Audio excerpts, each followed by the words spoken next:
Dear students, I will now discuss form, meter, and rhyme scheme of trillions. Form.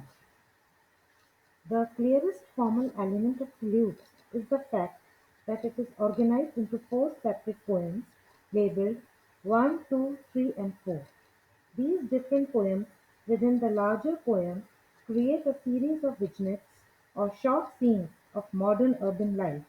Together, they all paint a picture of a dreary, isolating existence everywhere the speaker looks. But the shorter poems within preludes are all structured very differently, making the poem feel unpredictable and disjointed, even as all these sections essentially build towards the same idea of urban life as being miserable and lonely.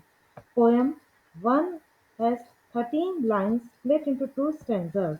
Poem 2 has one stanza with 10 lines. Poem 3 has one stanza of 15 lines, and poem 4 has three stanzas of 9, 4, and 3 lines apiece. The differences in structure isolate the poems from each other, echoing the way in which city dwellers are alienated by urban life. Poem 1 can be split into three sections: the first from line 1 to 4, the next from line 5 to 12, and the last is line 13. The first, consisting of lines 1 to 4, gives the reader an overview of the scene. It takes place on a winter evening at 6 o'clock, a scene that can be summed up as the burnt out end of the day. The next chunk, lines 5 to 12, goes into more detail about the goings on in this particular city at this particular time, focusing specially on what can be seen and heard. Line 13 then signifies a transition from evening to night, hence its separation from the main body of the stanza. Poem 2 can be thought of as splitting equally into two sections of 5 lines each. The first 5 lines focus on realistic description of city life. However, with the introduction of masquerades in line 19, the poem takes a turn from which it will explore what lies beneath the deceptive masquerades that have been its main subject up to this point. Poem 3 can be split into two sections. The first, from line 24 to 29, takes place at night time, with the female character trying to sleep but being distracted by waking hallucination. The second, from line 31 to 38, takes place as the sun rises, signifying morning. Poem 4 is the most structured of the bunch, given that it is broken up on the page into three separate stanzas. The first returns to the city, alluding to Christian theology for the first time, with the references to a soul stretched tight across the skies. The second allows the speaker for the first and only time to speak in the first person, meaning lines 48 to 51 are at a further distance from the narrative than any other section of the poem.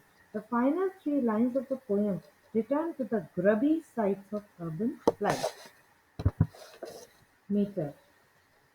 For the most part, the meter of Preludes is iambic tetrameter. An iamb is a poetic foot with a da-dum rhythm, and tetrameter means that there are 4 of these feet per line. Take lines 1 and 2.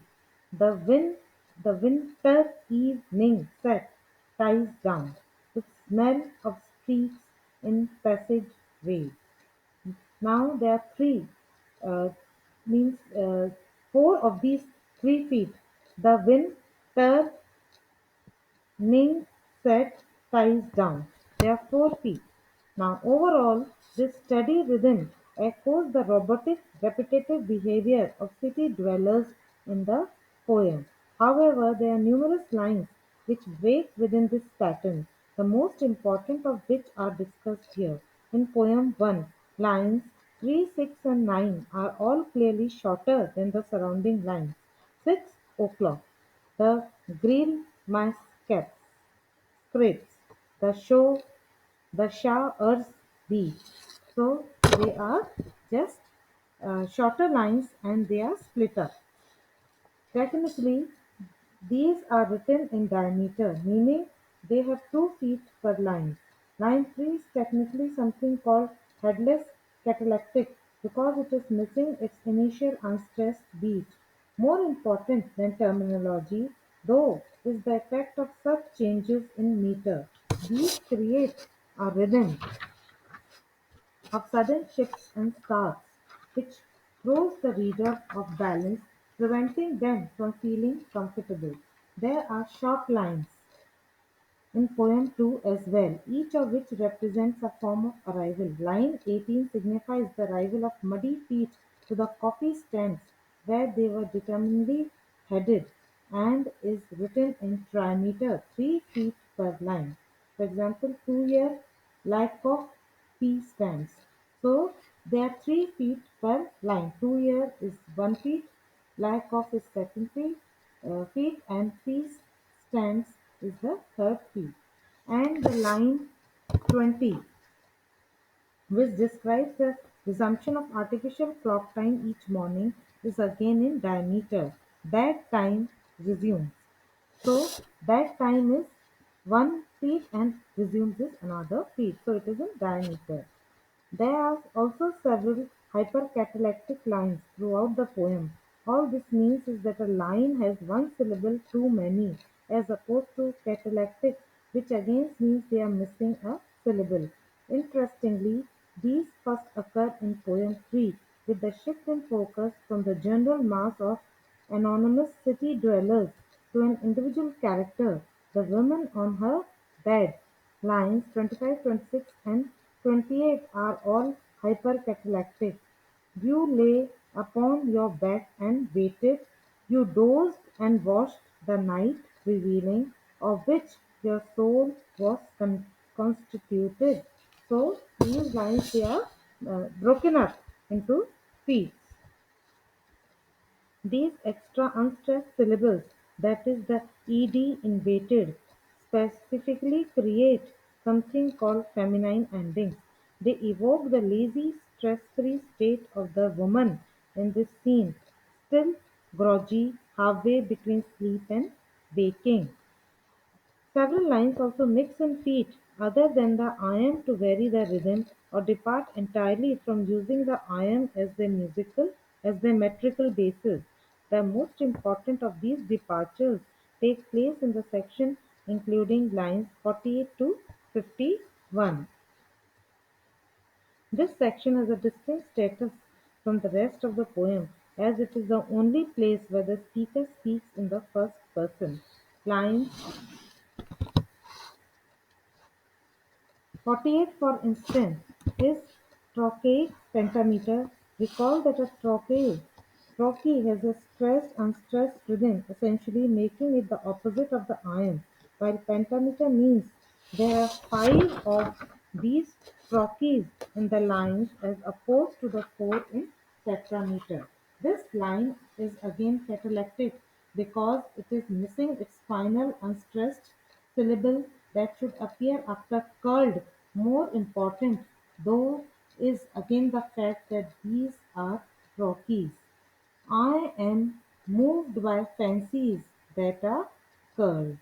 So these lines they are again broken up into various feet. I am is 1 feet moved by another feet. Fancies is the third feet that are is again another feet and curled is again another feet. So there are 5 feet in this line. This is basically an inversion of the poem's regular meter, dum da instead of da dum, as if the speaker is pulling off the curtain to reveal that what is behind it is the opposite to what readers thought it was. That is, all these images might just be projections of the speaker's mind, the speaker's imagined fancies. Rhyme scheme. Preludes doesn't have a strict rhyme scheme, though its frequent use of assonance creates a lyrical melodious sound throughout. That said, the poem doesn't contain and rhymes here and there.